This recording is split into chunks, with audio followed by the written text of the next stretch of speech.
On this one, we will talk about the power of JSON and Gemini. The JSON format is a great way to work with images, to edit, create, and learn in a more consistent and organized way.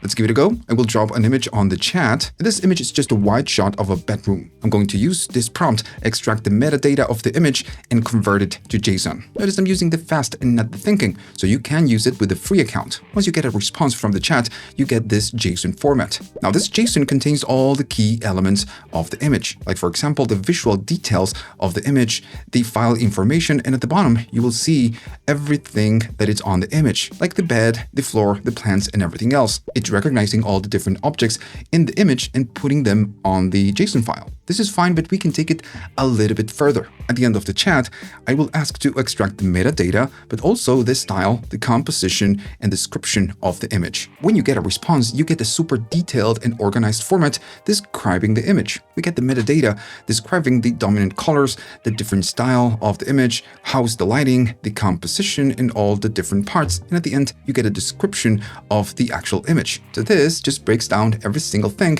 and gives you great control. And this is what is all about control.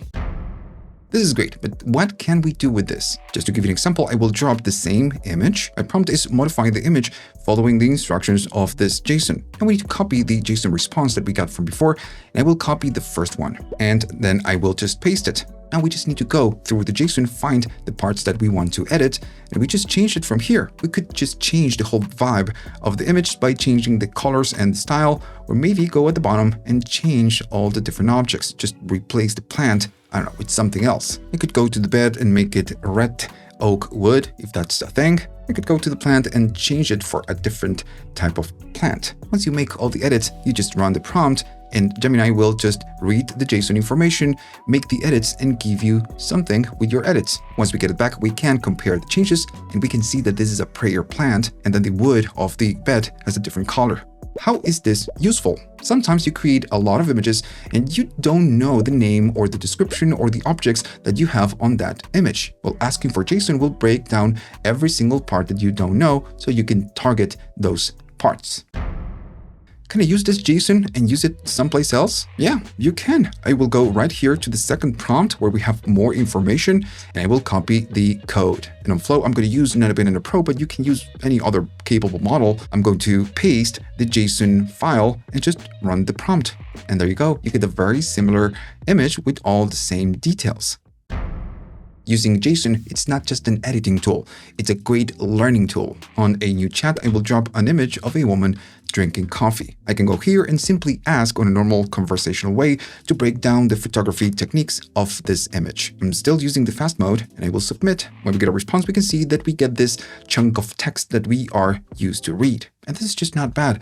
It's pretty easy to read, but you have a lot right here. Instead, I will ask Gemini to break down the photography techniques in JSON format. Once we get a JSON response, we get a straight to the point type of response. And if you ask me, this is a lot easier to read and understand. Just to give you an example, if I go to the text, I need to go down and try to find that information, which is right here. But on the JSON, I can really spot that information very easily. You can take this information and then translate to a different subject. On the same chat, I will drop this image of a man, it's just a random man, and then I will ask to create an image based on the following JSON. And we can copy this very specific JSON format.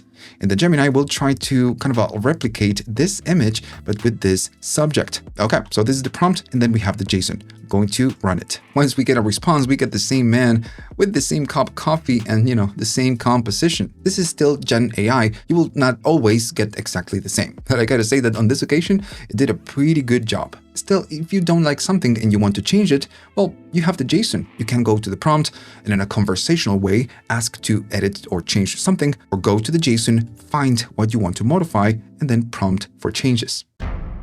I know that the JSON format looks really weird, but what the is JSON? Does the model works better because we are inputting JSON? No, JSON is a programming format. What's different about JSON is that the information that you get back, it's organized in key value pairs. How do I know all of this? Trust me, I know. So JSON is not a magical thing that we can use. It's just a very super structured format that makes it easier for a model, like in this case, Nano Banana. Still, I know it looks confusing. And it's because we humans are used to read a chunk of text, and that text might be unorganized, repetitive, or just confusing for humans. So if it's confusing for you, it will be confusing for the AI too. If you write a super clear structured prompt on a text type of format, not JSON, it will work as well as a JSON format. So in conclusion, JSON provides a much more structured way to provide an instruction. But for you, if JSON is confusing to read, that's fine. That's normal. As you use it more and more, it will get easier to read. Okay, so if you liked all of this and you learned something new, remember to like, subscribe, and if you want, leave a comment. Don't be a stranger.